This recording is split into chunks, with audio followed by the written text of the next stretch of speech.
আসলে শোকের এত বেশি শোক, আসলে কথা বলার ভাষা আমরা সবাই হারিয়ে ফেলেছি। আমার কথা আমি আসলে কিছুদিন মানে শুরুর দিকে যখন এর কথাগুলো শুনি তখন আমার মনে হয়েছে যে আমার বয়সে আসলে এরকম একটা প্রতিবাদী কণ্ঠ আমি কখনো শুনি নাই, এই আর কি। তারপর যেটা মনে হয়েছে যে আসলে এই ছেলেটা খুব ভালো লাগছে যখন জানলাম যে এই ছেলেটা আমাদের নলছিটির ছেলে। হ্যাঁ, তখন আমার আর কি খুবই ভালো লাগলো যে আসলেই আমাদের নলছিটির গর্ব। কিন্তু এত তাড়াতাড়ি আসলে এরকম একটা ঘটনা ঘটবে এটা আবার চিন্তা করে আর কি আমরা সবাই মর্মাহত। আর সবশেষ কথা হচ্ছে আসলে আমাদের বাংলাদেশের মতো জায়গায় কোনো প্রতিবাদী কণ্ঠ যে এভাবে রুখে দেওয়া হয়, এখানে যেটা হাদিও নিজেও বলে গেছে যে এর বিচার যদি বিচার না হয় তাহলে ভবিষ্যতে কোনো হাদি আর জন্ম নেবে না।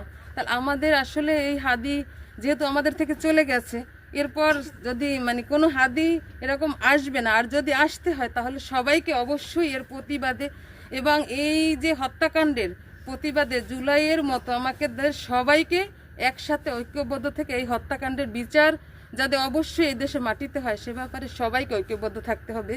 আজকে এই হাদি ভাই আমাকে লঞ্চসিটির সন্তান, আমাকে খাসমহলের সন্তান, খুব ভালো ছিল, তার বাবা ভালো ছিল। আজ দলের সত্য কথা বলতে যাইয়ে সে দুনিয়া দিয়ে বিদায়। তাহলে এই যে বিদায় হয়েছে এর যে করছে তার আমরা কঠোর বিচার চাই। এদিন এর নামটা শুধু ওসমান বিন হাদি বলতাম, আমি এই নামের সাথে এখন একটা শব্দ যোগ করতে চাই, বাংলার বীর ওসমান হাদি। ওসমান হাদি আমাদের মধ্যে থেকে চলে গেছে, কিন্তু ওসমানের যে স্পিরিট, যে প্রত্যাশা বাংলাদেশ নিয়ে, বাংলাদেশের মানুষের মুক্তি, বাংলাদেশের আধিপত্য সাম্রাজ্যবাদের কবল থেকে মুক্তি, এই মুক্তির পথ যেন চলমান থাকে। এরকমের ওসমান হাদি যেন ওসমানের পথ ধরে হাজার হাজার ওসমান হাদি বাংলাদেশে জন্মাবে এবং বাঙালির মুক্তির জন্য দাঁড়াবে, এই প্রত্যাশা করি।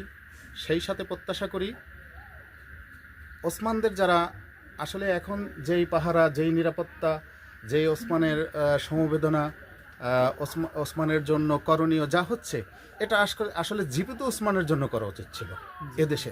এদেশের মানুষ আসলে স্বর্ণের টুকরা চেনে না। টুকরা চেনে কখন? যখন সে থাকে না, চলে যায়।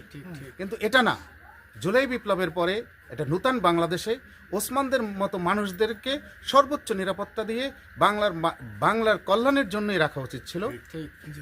আজকের বাংলার মানুষের কাছে দাবি, প্রশাসনের কাছে দাবি, ওকে বাংলাদেশের সর্বোচ্চ সম্মানে যেন ঘোষণা করা হয় এবং বাংলার শ্রেষ্ঠ বীর হিসাবে যেন আখ্যায়িত দেওয়া হয় না চাই। অবশ্যই শুধু এটা চেয়ে আমরা ক্ষান্ত হই না, আমরা এই সরকারের কাছে চাই এর সাথে জড়িত যারা আছেন, এই গুলি করা থেকে এর মদতদাতা, এর পৃষ্ঠপোষকতা, এর অর্থদাতা এবং দেশের বাহিরে যদি এর সাথে যারা জড়িত আছে সকলের মুখোশ উন্মোচন করে আমরা এর বিচার চাই। আসেন সকলে, কালকের সকালে আসবেন, কিন্তু এখন এই রাতে তারা কেউ কথা বলবে না, যেহেতু তারা খুবই এখন মর্মাহত এবং এই এতদিন যাবত তার বোনও খুবই অসুস্থ।